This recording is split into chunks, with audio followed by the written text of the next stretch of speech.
El baile de los 41. Una historia que definitivamente se tenía que contar en el cine nacional.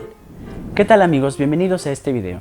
Antes que nada, déjenme decirles que esto no pretende ser una videoreseña ni una videocrítica de la película, puesto que no me considero una persona con los conocimientos ni con la autoridad necesarios para criticar el cine nacional. Sin embargo, el jueves pasado que publiqué que había ido a ver esta película, muchos de ustedes me preguntaron cuáles eran mis opiniones y por qué me había gustado tanto. Así que me dediqué a hacer este pequeño video para contarles cuáles son las razones por las que considero que todos tenemos que ver esta película en alguna ocasión. La película toma su nombre del baile de los 41, uno de los episodios históricos más escandalosos y más importantes para la homosexualidad en este país. ¿Por qué es importante para la comunidad LGBT este episodio histórico? Bueno, resulta que en palabras de Carlos Monsiváis, el baile de los 41 fue un episodio que sacó del closet a la homosexualidad en México. ¿Cómo la homosexualidad puede haber salido del closet? Les cuento. Antes de 1901, año en el que este hecho sucedió, no se hablaba de homosexualidad en este país. Si era comentada era a través de albures, de chistes, de chismes, de maledicencias, de rumores, pero jamás se tocaba abiertamente y mucho menos en conversaciones.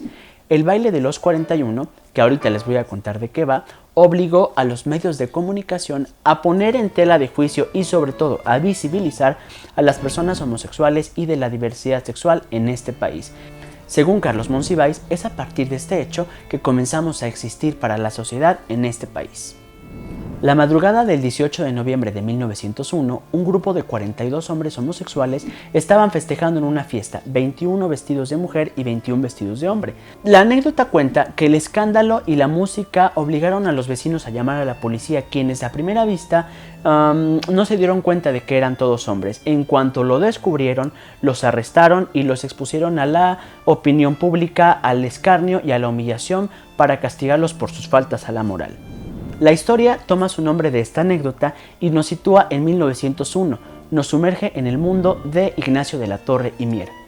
¿Quién es Ignacio de la Torre y Mier? Bueno, resulta que es uno de los protagonistas de este baile, sin embargo no es cualquier miembro, es nada más y nada menos que el yerno de Porfirio Díaz, casado con su hija Amada. Evidentemente, Ignacio de la Torre y Mier era un hombre homosexual que vivía reprimido. El hecho de que el yerno del presidente fuera partícipe en este hecho fue un escándalo total. La película nos adentra en el mundo y quizá en el corazón de Ignacio, interpretado por Alfonso Herrera. Podemos conocer algunas de sus motivaciones y de sus pensamientos. Me gustó mucho que la película no nos retrata a un Ignacio que fuera una perita en dulce, puesto que podemos ver sus contraluces, algunos contrastes en su personalidad y también sus ambigüedades, ¿no? Ignacio estaba casado con su hija Amada y evidentemente no era un hombre feliz. En la película podemos ver que es un hombre que vive con una sexualidad reprimida a pesar de que vive de las apariencias y que constantemente podemos ver sus ambiciones y sus claroscuros en su personalidad. Ignacio es interpretado por Alfonso Herrera magistralmente y Amada, la esposa, es interpretada por Mabel Cadena, una actriz que me viene sorprendiendo a mí desde que la vi en la serie de Hernán. Nos permite ella ver el papel de la mujer en 1901, puesto que hay una escena cuando descubren la homosexualidad de Ignacio en la que ella le reclama y él le dice: ¿y qué van a decir de ti? Esto a mí me sorprendió un poco, puesto que me situó un poco en la época y me hizo ver que en ese entonces las mujeres eran las causantes de todo y eran quienes estaban en tela de juicio y en el foco del huracán. ¿Por qué Amada tendría que responder ante la sociedad por la homosexualidad de su marido? Puesto que a ella se le reclamaba todo. Si la vida era infeliz, era culpa de Amada. Si el marido era homosexual, era culpa de Amada. Si eran infelices, era culpa de Amada. Creo que es un buen momento para reflexionar el papel y el peso que tenían las mujeres en esa época y pues bueno, cómo ha cambiado un poco. La película nos va mostrando la doble vida que Ignacio lleva y los altibajos por los que pasa su matrimonio con Amada.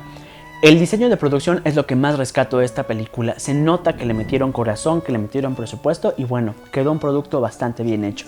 El vestuario, las locaciones, la ambientación son magníficas en esta película, a pesar de que en algunas cosas sí tiene algunas imprecisiones históricas.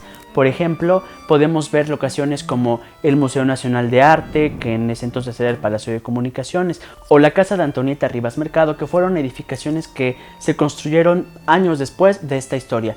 Entiendo que estas locaciones fueron utilizadas porque daban un poco en la época, pero si nos queremos poner muy exquisitos, no son correspondientes al periodo histórico del que estamos hablando. La música juega un papel importantísimo en esta película. Está escrita, compuesta y dirigida por Carlo Ayon, un compositor mexicano que ha participado en casi todas las películas de David Pablos, el director de esta película, y bueno, funge como uno de los hilos conductores a lo largo de la trama. Tiene un leitmotiv muy bonito, con instrumentos que combinan los sonidos de la época con sonidos electrónicos, y hay una escena, todos ustedes van a ver la escena del clímax, que está ambientada con una música de cuerdas estridentísima que da justamente en la catarsis. De esta película me quedo con las actuaciones de Alfonso Herrera, Mabel Cadena y por supuesto de Emiliano Zurita, que sorprenden esta película. Es una película que yo creo que es necesaria, puesto que habla de la homosexualidad, quitándole el rol de caricatura que tuvo en 1901. José Guadalupe Posada habló de estos 41 chulos y coquetones maricones y se burló de ellos en un grabado que es muy famoso y que voy a poner en este momento en la pantalla.